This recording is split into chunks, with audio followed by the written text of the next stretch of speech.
through the direct perception of emptiness, starts to destroy the tendency to see things as self-existence, they're talking about also this inherent tendency to grasp a phenomenon both as yourself and external objects in this way. Is the grasping existent? No, it's delusion. It's based on wrong view. The grasping and the things grasped are false. Both the phenomenon you grasp to and the grasping is a misperception. There's a big debate in one text is whether it's a non-virtue or not, this ignorance and the tendency to grasp at things. And I think they eventually came up to the conclusion, no, that it's just stupid. It's not that this is an evil demon that causes you to suffer, it's just you're stupid. And either you eventually clean up you destroy your tendency to grasp at things as self-existent, or you don't. I believe that we all will eventually. If the mental continuum goes on pretty much forever, then, as Spock would say, logic would suggest eventually you're going to get it right.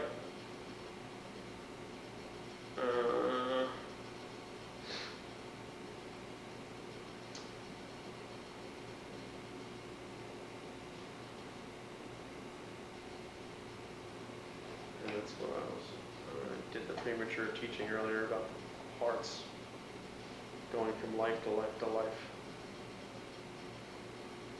I'm tired. I think I'm getting sick. Yeah,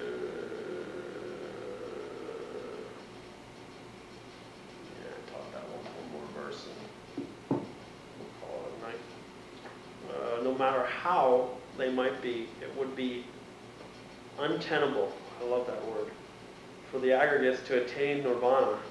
No matter how they might be, it would be untenable for sentient beings to attain nirvana.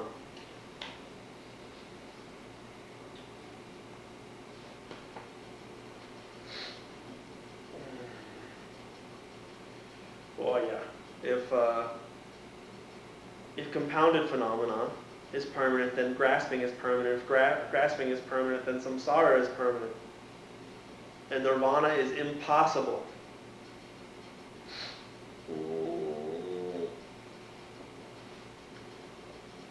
If grasping is permanent, meaning self-existent, if grasping exists in a self-existent manner, we're screwed.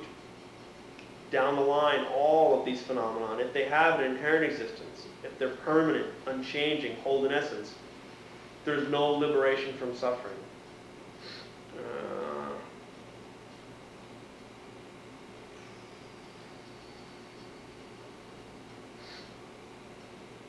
It's impossible for self-existent aggregates to pass into nirvana. They wouldn't change, as I've said countless times.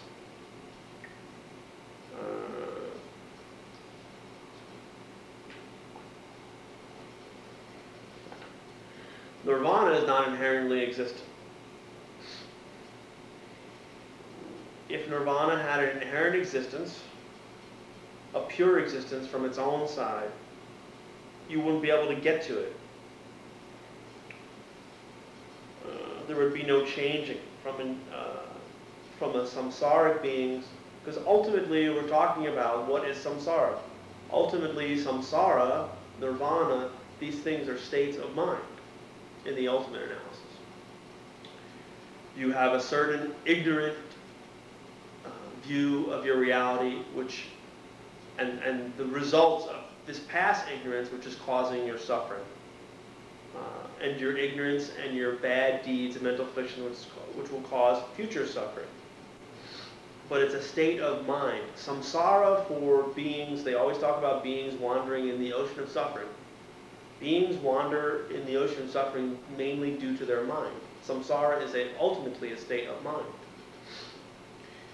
Not to mean that you can go home and say, I'm not going to suffer today, and it'll work.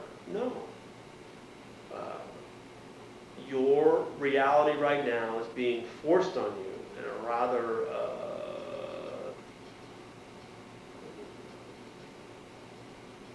sucky way by your past deeds.